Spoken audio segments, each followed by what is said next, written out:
Describe the process of immigrating into America.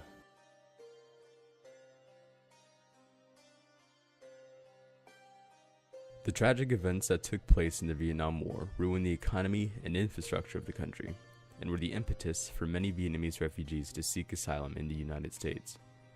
The loss of hundreds of thousands of lives as a result of the destructive, gruesome tactics used during the war by both sides tragically forced the Vietnamese people out of their own homeland over a conflict of opposing ideologies.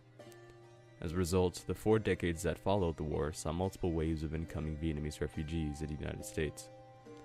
The U.S. subsequently became a place in which the people, the victims that truly suffered the hardships of the war, could immigrate and survive. The fall of Hitler's reign after World War II ended was an extremely significant event. But after fascism reigned supreme over so much of Europe for such a large amount of time, the United States, along with many other countries that had made up the Allied powers, became wary of authoritarian forms of government. For the United States in particular, systems that threatened democracy and capitalism were considered a threat.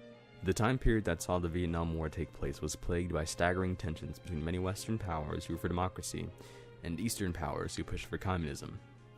Anti-communist rhetoric was at an all-time high in this period of America, paralleling our intensifying rivalry with the Soviet Union, which was growing in strength and global influence each day. Communism quickly became associated with anti-American ideals, and the American people began to prioritize opposing communism in the countries that embodied it. The presidents of the United States, such as Dwight D. Eisenhower, John F. Kennedy, Lyndon B. Johnson, and Richard Nixon, who served during this time period, vied for a containment policy, which was a program established to combat the spread of communism to countries surrounding the Soviet Union and China by placing military presence in the nations being influenced.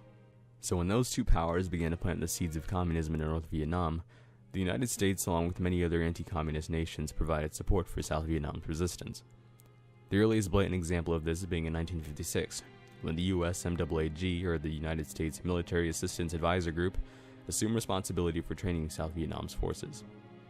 Officially, the Vietnam War was an armed conflict between North and South Vietnam. Our involvement made the war a proxy conflict for the United States to oppose the Communist Soviet Union. This was a common phenomenon during the Cold War. This involvement with Vietnamese politics and the push for protecting Vietnam from communism bred the tension that eventually led to one of the vilest wars the United States had ever participated in. The Vietnam War lasted from 1955 to 1975, which meant nearly 20 years of warfare. As a result, the fighting extracted significant costs and casualties by the time the U.S. combat units were withdrawn in 1973. The war resulted in the widespread displacement of Vietnamese citizens due to the loss of sustenance, income, and shelter. Of the most notorious battle tactics used in the Vietnam War, perhaps the most reviled was the use of Agent Orange chemicals. Agent Orange, a deadly herbicide containing dioxin, was employed by the United States military as a tactic to simultaneously eliminate forest cover while diminishing crops. The effects of the chemical, however, weren't limited to North Vietnam combat units. With the sporadic distribution of Agent Orange chemicals onto roads, rivers, homes, and non-combatant food crops, the civilian population of Vietnam experienced the heaviest effects.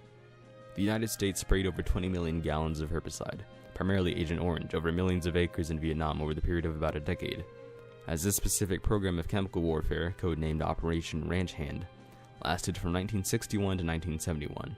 The short-term effects of the tactic were drastic. The nation of Vietnam estimates the death toll of civilians affected by the herbicides to be around 400,000. On top of that, there can be observed an increased rate of birth defects and cancer cases among the Vietnamese citizens since the war. This can be attributed to the dioxin, a carcinogen contained in the Agent Orange compound. Nonetheless, the traumatic harm of innocent civilians due to the chemical warfare wasn't the only tragedy to come out of the war.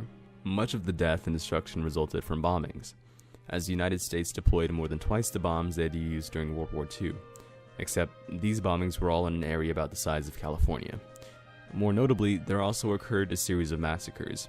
In 1963, the My Lai massacre took place, an incident in which over 500 unarmed citizens were killed, including women and young girls who were raped. This event, once uncovered almost a year later, sent shockwaves through the political and social establishments of the already divided United States, marking this era as one of the most prominent periods of anti-war sentiment and government dissatisfaction in modern-day America. As could be expected, the South Vietnamese people, who had no affiliation with combat whatsoever, were in distress.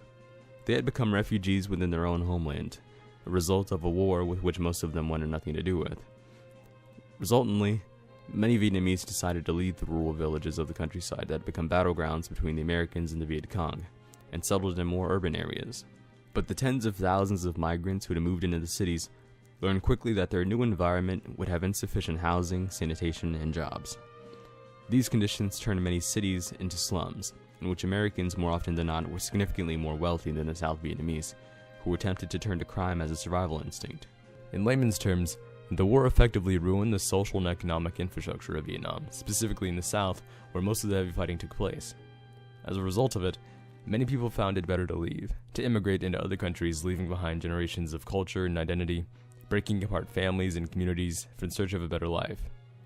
The decades that made up the latter half of the war, and the decades that came up after it, saw major waves of Vietnamese immigration into the United States. These events caused the exodus of Vietnamese refugees to the Pacific coast of the U.S., specifically California. That's assuming that the migrants survived the perilous and often deadly journey from Vietnam to the shores of the United States via boat. It took incredible determination and willpower for these incredibly courageous people to make it to their new home. Our group member Brian has a certain connection to these migrants. This is his mother's story of coming to America as a refugee of the war. Can you describe your third and final attempt before coming to America? Còn cái chuyến đi thứ ba á, mà được bước chân qua Mỹ này á, thì là mẹ đi chung với hai dì.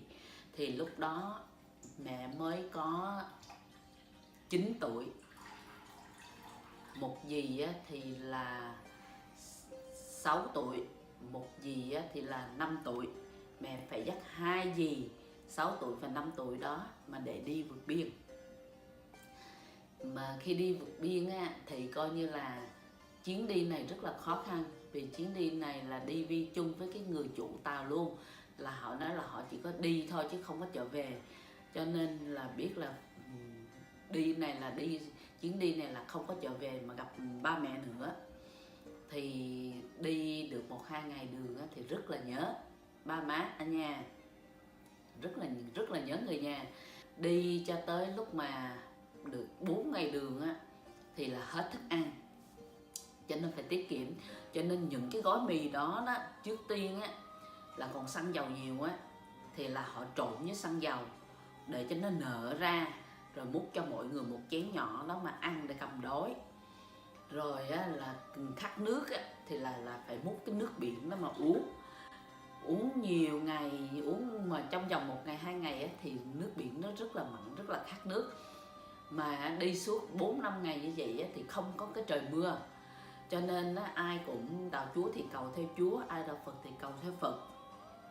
Cứ cầu cho trời mưa, mà lâu lâu mưa xuống á, ai cũng hạ miệng lên, ngước lên trời á, để cho mưa nó rớt xuống miệng.